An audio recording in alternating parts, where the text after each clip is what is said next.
was like a hero to me.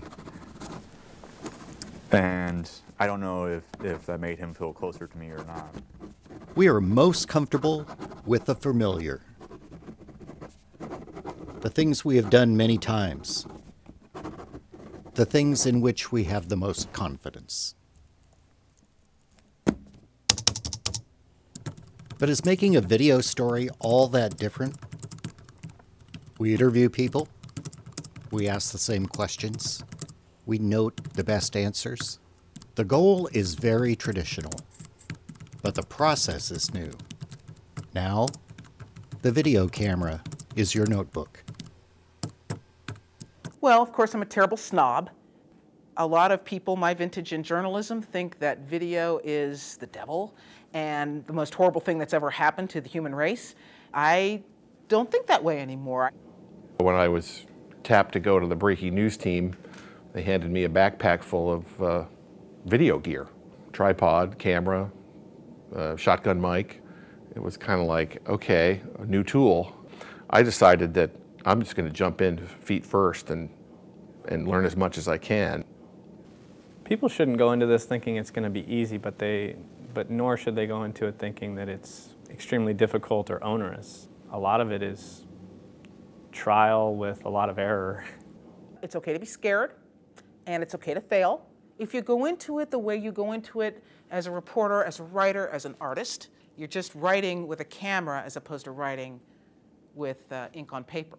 I really do think there is a power in visuals that you simply can't get any other way. You're either describing something or you're showing something. And that show and tell works with video just as well as it does with writing.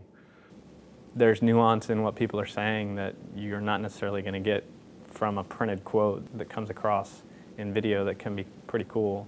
Even if it's a really straightforward video, it can be fun to have a different platform to tell a story. I find that I don't use a notebook anymore. You're gathering that information, it's just that you're just using a camera as opposed to a notebook.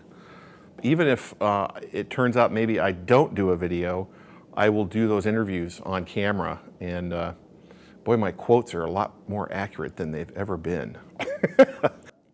I'm growing as a writer with this tool. I think it can be a really remarkable way for a writer to step back and say, what am I trying to say?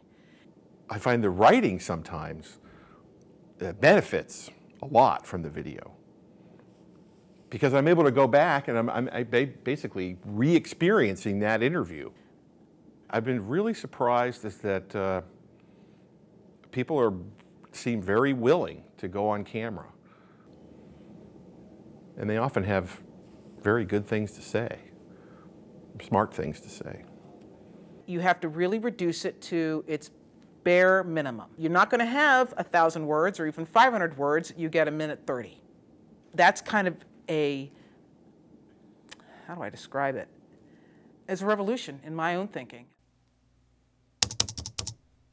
There is a wide range of types of videos that you might come away with. Anything from a 20-second clip video of, some very compelling visual to 60 seconds of just a talking head, all the way to, a 4, 5, 8-minute video that's going to take a long time to put together, much deeper story to it.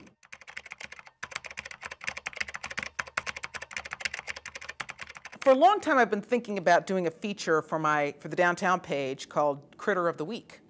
And when I talked about this with Doug months ago, he said, oh, that would make a great video project. And I thought, no. This is an opportunity for me to open up my font of purple prose and write about people and their animals. But the more I thought about it, the more I thought, that's really the way to go with this. I called Mike Fredrickson at Michael Allen Clothier and went over there, had a tripod and set it up, and all of a sudden I had the raw material for a video, almost exactly the same way I would have collected it if I were just using my pen and paper. Almost exactly.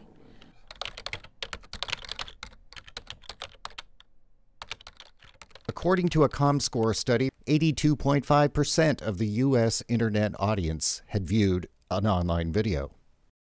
In a 2010 report from Cisco, 30% of Internet traffic is currently video. By 2013, 90% of Internet traffic will be video. Rich media generates a 400 to 700% increase in viewer engagement compared to static content online, such as text and graphics.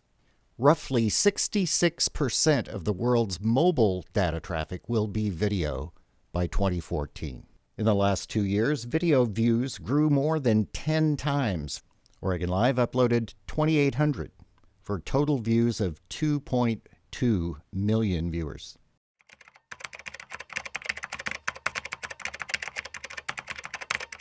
At first it shocked me, but then I realized, well, it's cute. The inspiration comes from the movie Up. We've had a lot of people that Larry Bingham helped me shoot.